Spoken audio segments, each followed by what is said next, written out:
ভাই বর্ধন রক্তের বাঁধন। ভাই বড় ধন রক্তের বাঁধন, কিন্তু আজ তিস্তার স্রোতে সেই বাঁধনে যেন ছিন্ন ভিন্ন হয়ে গেল। ভেসে উঠল সেই করুণ প্রতিধ্বনি। শনিবার দুপুরে লালমনিরহাট সদর উপজেলার রাজপুর ইউনিয়নে তিস্তা নদীতে গোসল করতে নেমে দুই ভাইয়ের মর্মান্তিক মৃত্যু হয়েছে। নিহতরা হলেন শিফাত আহমেদ ও স্বচ্ছ আহমেদ। তারা দুজনেই Lalmonirhat cadet public school and কলেজের শিক্ষার্থী। রাজপুর ইউনিয়নে ৫ নং ওয়ার্ডের বাসিন্দা রেজাউল হক মাস্টারের সন্তান।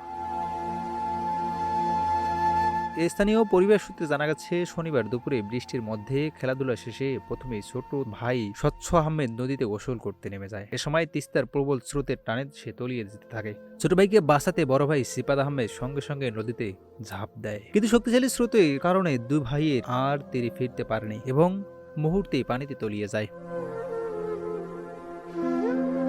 পরে স্থানীয় লোকজন ও জেলেরা দ্রুত উদ্ধার অভিযান শুরু করেন। প্রায় ১ ঘন্টা পর নদী থেকে দুই ভাইকে অসচেতন অবস্থায় উদ্ধার করা হয়। পরে লালমনিরহাট সদর হাসপাতালে নেওয়া হলে চিকিৎসক তাদের মৃত ঘোষণা করে।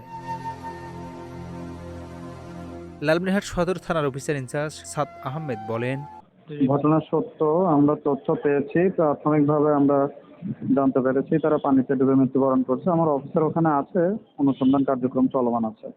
তিস্তার বুকে শুধু এখন শোকের ছায়া। দু ভাইয়ের অকাল মৃত্যুতে এলাকায় নেমে এসেছে গভীর বিষাদ। Mithu Morad, news flash 71।